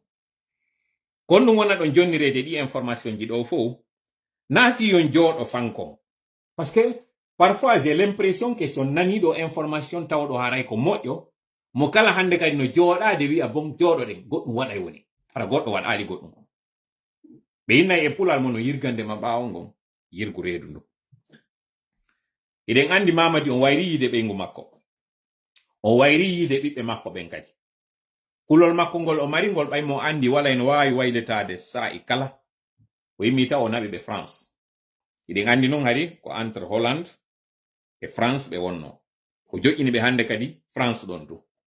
Yawoy ɗon ha o yi organisation ji ɗin yimɓe ɓen ɗi société civile on fuɗɗike memminanade ɓe ɗon. O ƴetti jiwo makko on, o naɓi mo Suisse. On woni Suisse ɗon ha wodi woɓɓe yeetiɓe mo wondema o quartier ɗo woɓɓe andi o jiwo ko ɓiɗɗo lanɗo. Fuɗɗama andede honto o woni. Ko honɗum o waɗi ganin ɗo. O ƴettiɓe ngure makko ne joni ko Canada kañum kadi o fuɗɗi adude ɓe. Joni noon hadi mo hoolino France. Mo huwondirde maɓɓe. Bala Samora no andi ɓe ngure mon nde gonto woni. Amara no andi on to ɓe ngure mon nde woni. Kanko tigi Idi Amin o ittino ɓe ngure makko wonde France ɗen o addino ɓe États-Unis ɗo. Ɓe nguri ɗe andi ko ɗiɗo jogi. Goɗɗo eno joɗi lagine wonnoɗo France on o yimmike o addimo États-Unis ɗo. andi ton non ka yewtoygol fi makko kanko ɓiɓɓe makko ɓen fap o waɗinayɓe formation militaire obligatoire mais na kanko woni Cissé on ko Mamadi woni Cissé on hande ɗo Mamadi fuɗɗike yiide ƴiwonde nden hande kadi o hoolaki moƴƴa France par ce que koko wonɗen e wadde kon ɗo fuɗɗike battinde goyi e bangeji ɗin fof mais ko honto noon ɓuri battinde ko ka tawata goɗɗum ino fokkintinano o plan international ko tawata fayda ɓe gayni heɓude fayda lutti hande kadi lannita gongol ɗum fayda ko lannuɗo ko ɗum ɗon kamɓe ɓe mapinowo tawa ɗum élection ji ɗin kañum kadi États-Unis ɗo e yii kadi fokkitiri ɗon mi waɗa ɗo noon pause e yii sondage ji ɗin harno jonni mo kanko Trump avance yawoy ha ɓay Kamala remplaci Biden sondage ɗin jonnoy kañum kadi démocrate ɓe ɓen avance kono yiiɗo binde ka élection ji ɗin hewtiɗo tendance on kañum kadi pression ino wiide hande kadi ko kamɓe républicain ɓe ɓen ɓuri marde avance on par rapport e démocrate ɓe ɓen ɗum ɗo waɗi panique wi jani yimɓe wodi contact ɓe la à la fois fiyomi yewtu mami jaaboɓe sengo ko fewndi Canada kon e konko fewndi kon États-Unis figurez-vous iɗi mari kadi fotti kanji ɗiɗi no woniri noon Canada ko mari kawtal jowo ko États-Unis sengo noro ko neige wi woniri sengo dow ton e pays ji mon ɗon fop ɓe hawtiri ton par ce que sengo ka glace yiɗi woniri ton mo kala no ari kifi e fellandeɓe no sengo dow ton e russe ɓe no sengo dow ton e français ɓe no japonais ɓe chinois fop ino kafi dow ga on ce qui importe si goɗɗo salanama Canada ko woni e dogude naka neige to ko États-Unis woni yaade si goɗɗo salanama États-Unis na Mexique o yaata ko ɗaɓɓoya kaydi ko Canada woni e yawrude joni noon ɓeyɗo ɗiɗo noon ɓe décidi ɓe ferma woni frontiére ji ɗin hande kadi ko tawno mi fuɗɗine koye wowlande ɗum ɓuyino hitande mi jentitaka moƴƴa ma famanokka ko monno yewde kon joni noon artugol e ɗi sondage ji ɗo mi wawata on wiide avec certitude yo ɓernde mo nde waalo ko manipulation wona e waɗede kono simi basique e ko feƴƴuno kon Europe particulièrement France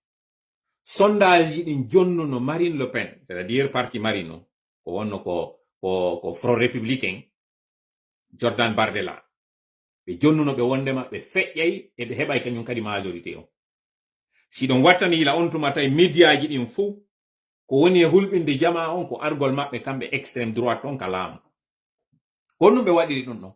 ko puusugol jama on fof yogol ngol si ɓe ari moƴƴanta en hiɓe andi no woodi woɓɓe tawɓe ɓe intéressaki e politique sa forsali ɓe yataɓe votoya joni noon wiwgol sa wedditike ɗo a jooɗiki a votoyali ko ɓeɗo woni e arde ko fiyo jama on fof mobilise ya votoya sakkagol ɓe hawnaki yo taw ko sifa ɗum ɗon kañum kadi presse o woni e waɗude ɗo wiwgol ngol sondage on ino ƴawani Trump fiyo jama on ino awa jaka watan jooɗo de wedditoɗen ko stratégie ɓe ƴawnana oɗa ha gasa ko tawata konko réel ɓe renverse ya faveur on ɓe accompagne konko inete kon ɗon on mania ɗon ɓe accompagne ngin ambiance wi ɗon fi noon wata jama o yiwgin ambiance wi ɗon wiya hande kadi jooɗoɗen waaloɗen hande kadi en gañike ɓe accoya noon ha ɓatoɓe wulɓino e jama on fop wiwgol ngol wondema ko oɗa woni feƴƴude fiyo fof mobilise miɗo wawi faljude miɗo wawi trompade miɗo wawi noon kañum kadi hawritude donc en attendant ko ɗum ɗo mi wawata on jonnude ɓen tawɓe ɓen hino panikude ça ne veut pas dire que komi wowli kon fof waɗay ko hottande mi woni e waɗude tippugol e ko tawata kon ko feƴƴi kon sengo France en fop en sikkuno rassemblement front onno ko rassemblement national ka ko noon ka ko front national on en sikkuno hay ɓe gayni hendade laamu ngon fof à notre grande surprise en yii ko coalition wawi feƴƴude e hoore maɓɓe ɗo kadi sengo États-Unis hawnaki yo taw ko sifa ɗum ɗo fo e muɗum komi faala en yetade ɗo ko raɓɓiɗi kon woɓɓe ino jooɗi ɗo ka réseaux sociaux ji e fijugol wonɓe lagine wonɓe Europe e wonɓe Amérique on fiji e mbaldi par ce que koko wonɗon e fijude y compris woɓɓe moɗon arɓe tawa gaynal taw hendade kaydi on sikki wondema probléme on lanni probléme on lannali warin probléme jama on noon fuɗɗoto woni noon tigi Imaginez hande ɗo kala wonɗo e wadde campagne électorale ko ɗaɓɓirta yimɓe ɓen ko wiwgol mi raɗoto hoɓɓe ɓen fof fiyo heddo onon tum mi gollanayi on fi no heɓiron golle. Imaginez ɓeɗo fof ko ɗum ɗo woni promesse de campagne ji maɓɓe ɗi e kamɓe noon si a fodi a waɗay hay si a waɗata 100% mais au moins a waɗay 80%. Imaginez ɓeɗo joni Allah dando Trump araka laamu sengo États-Unis ɗo o fodino inni gibi inna États-Unis ko États-Unis o natta yimɓe ha tawata hari ha hande goɗɗo nattirali wa ɓeɗo a wonɗo e amude fewndo ɗo TikTok a wonɗo e fijude hande ɗo ni ka réseaux sociaux ji wowla fi futilité ji hande sina mariage o ɗo jango ko fi gimol kaariol mi yiɗon wulla ɗo fi morceau yewtuɗo fi yaadu safari yala ko coora nani on yelike on wulli fi gimol prépare o yelike ka wondema no surini on hino yurmi konko tawata goɗɗo ƴetti cawlu muɗum o yehi jananiri o yehi safari sonja ko mari kon si tawi konko wulluɗon ɗon Allah nanani on ɗum ɗon Donald Trump ara e fittana on ɗin gonɗi na iɗo wulɗaɓe e ngure moɗon nden hiɗon faala yide ɓiɓɓe moɗon ɓen si Donald Trump laamike ɗo gonɗi moɗon ɗin o fittanayi on ɗi fes yawon no on tuma taw yon ɓen ɓiɓɓe ɓe tawata heɓama ɓawo mon ɓen o ala dankade yawo yon taw yon ɗimɓe e nguri moɗon jooɗoɗon dankoɗon ɗi eɗo relan hakkil ko mone yewde kon mettay on ko mone wolde ɗo kon kono ko dénoncegol hande ɗo ka jama on fof tawi woni hande kadi tournoɓe film endu alors que eɗen mari ko woni plus important hande ɗo ka yewteten film wonde mi ndara e page woɓɓe ɗo haray ɗi wani mi wasi ko tabal makiti ñande wo ko ma werta goɗɗum ene kon obligé yewtugol fi sujet o woni utile o woni futile ko matum onon poston ɗon ɗo ko page mon e ko compte ji mon e ko droit mon kono miijite o effort mo wonɗon e waɗude ɗo par exemple fi wowlugol fi merente utiliser o effort ɗo yewtugol ko honɗum yimɓe sonji lagine yewte son joni noon onon ɓe wonɓe wadde ɗi TikTok ji ɗo fop iɗon wiɗon dogi sonjaji Afrique mi yiɗo hay ka 2 octobre ka woɓɓe moɗo waɗi concert États-Unis New York ɗo ene onon ɗon sikka ɓe portoɓe kamɓe ɓe ala on aynude ɗon sikka dibi naatoɗon e ndi leydi ɓe anda ko jokkuɗon jon noon réfugié joyi no seedi on mo tawatana réfugié ka ɓornande makko ka watta ka ñamugol makko e kala ko wiyete fonctionnement makko réfugié joyi ɓe andi ton noon réfugié fuɗɗanoma gibi 1700 et quelque no yewtede fi affaire réfugié donc ɓe andi profil innete ɗon oɗo ko réfugié an noon ari gibi naatoɗa ɗo ñande woyɗa wadde TikTok ka wonɗa e wadde gimi ka wonɗa e wadde gami fija ɗa sikka ñande natunoɗa États-Unis ɗo naaduɗa modo passe ma on inoɗa deɗa natude ka compte ma ɓe innuma ya naadi to modo passe ma on keso par ce que ɓe yiya waɗi connexion e nokkure nde tawata har na e leydi ma ɗa sikka e naafino ɓe heɓira accès e modo passe ma on ɓe waɗiri ɗum nde ñande awa musidɗo bandirawo kala ko wonɗa e échange de e nder ɗi plateforme ji ɓe andi taw déjà TikTok wonino taw ka ligne de mire maɓɓe ɓe ciblino taw fi affaire TikTok on wondema ɓe ɗanninayi fi TikTok on sengo États-Unis ɗo jon noon an ko TikTok ɗo wonɗa ñallude ñande woy a fijude hiɗa arde ɗon weƴƴito ñande woyɗa arde kono modi ɗa arde wiƴƴito voilà on terme ɗa ñande woɗa arde wiƴƴito e o réseau sociaux ji ɗo woɓɓe moɗo ngalɗay ɗo e ngal na ngaygu momi woni on e yewtirde na kadi yugol miɗo profitude sonjaji mon tawɗi ɗin ino fokkiti mi woni on e yewtude no mi andinirno on noon minni frontier ji ɗin ferma minni yon hittin mi yewtiri on hakkil kono noon kadi mi woni on e yewtirde koko tawata ɗo kañum kadi ɗo wedditi e muɗum a savoir hiɗon fijude e beldi laɓi ɗum ɗo noon kadi c'est valable wonɓe ɓen Europe c'est valable onon wonɓe ɓen Canada ɗo sikkuɓe koko wonɗon e wadde ɗo ni o esprit seenirde wondema men rena o ko wallahi ɗon facilitande men tâche on wallahi ɗon facilitande tâche population tawɓe ɓen hiɓe sikki ko onon woni sombo maɓɓe sombo sonja maɓɓe mi sakkitoro yewtagol ngol noon fewtugol wonɓe ɓen kañum kadi no mari kaydi wonɓe États-Unis ɗo ɓe na argol ɓe immigrant ɓe ɗo waɗi si golle no satti hande ɗo na kadi Joe Biden sattini leydi Amérique ndin no woniri noon kadi na Kamala Harris sattinta leydi ndin so ari Trump chance mo heɓuno on fewndo ari ka laamu Obama hari dankike moƴƴa économie leydi ndin mandaji makko ɗin ɗiɗi o geri mbuuɗi heɓi moƴƴa donc konko yiwno ɗon on jonnama chèque ji fewndo o pandemi Canada waɗi pour talle na Trump laamino Canada, Europe waɗi na Trump laamino Europe, pays ji ɗin hay lagine waɗi ɗum innugol yoɓana yimɓe ɓen facture ji maɓɓe électricité. Joni si en tippi e ɗum ɗo en waway wiide sa'i mo wonno ɗon on fewndo tawno hari ko Trump welnuno on tuma États-Unis aw teddungal moɗon yimɓe maayi e nde nawnare ɗo ko tawata ko irresponsabilité makko kanko Trump ka ƴettano murandum o sérieux ko ɗum warno woɓɓe go ɗin mbuuɗi kadi jonna ɗon ko ka fuɗɗorɗoɗe live meɗen on hina mbuuɗi ɗo itti ka société makko kanko Trump o ƴetti o jonni on ko mbuuɗi wonnoɗi ka nder keeseji États-Unis ko ɗin ƴetta ɗon jonna ɗon awa ko ɗin non mbuuɗi yoɓituɗon ɗo kañum kadi ka laamu makko kanko Biden parce que ɓe ñawlu on ɗin mbuuɗi ko ɗum ƴawni taxe ji ɗin ko ɗum soñji kon fof jama on ɗo sa wawawi noon faamude ɗum ɗo a sikki an o mone ɗo ko ittatama ko ɓe lumbuɓe ari ɗo andi to an kadi dans les années 90 ko ni kadi lumbinoɗa arɗa États-Unis dans les années 90 fewndo arnoɗa hewɗa kadi sa yino on tuma africain ɓe kadi no ware keesuje ɓe watte ɗo e mum ɓe natte ko parce que américain noir ɓe ɓen kañum kadi hay no jogi on onon arnoɓe on tuma ka jogi ɗon ɗo hande ɓe araɓe fewndo ɗo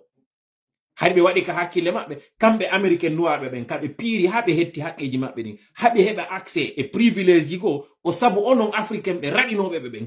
yeeyiɓe jokkitiɓe noon hande ɗo kañum kadi no jaɓude ɓe golle maɓɓe ɗen ko ɗum waɗi hari si on tuma ɓaleejo ɓe warayno mo ɓe fellayno miɗo anditi kam wonno pay ko dans les années 80 90 hay fayda lewru kala keeswal no artiraka ɓe inni ko guinéejo fella États-Unis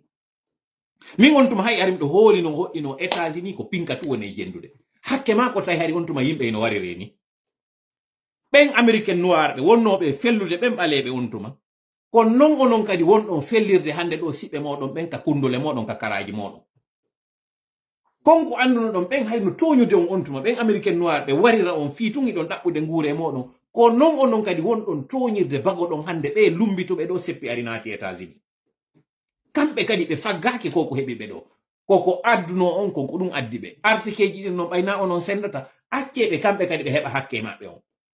mi nani woɓɓe moɗon ino inna on votanayi Trump yottagol ɓen on votanayi Trump parce que Trump waɗanno on onon ɓuttinani on aduna on jonni on mbuuɗi he laamiɗo ɗo wo laamiɗo sinara o ittay woni mbuuɗi ɗin ka nder keeso makko o jonna o ɗi aneji wonɗi e hikkude ɗo ɗin ko aneji ɗi tawata ceinture seraɗo on ɗo ceinture seraɗo on ɗo ɓay tun gere eno fokkita gereji kan no wadde si ɗon faala on adday hombo tigiri e lamminon mo citoyen ɓe ɓen ɓe tampay nde hitande wonde arde ɗo 2025 2026 non si tawi gereji ɗin ɗi fop ɗi ɗanike ɗo ɗi tawata noon en passant na kañum Biden memmini ɗi gereji ɗo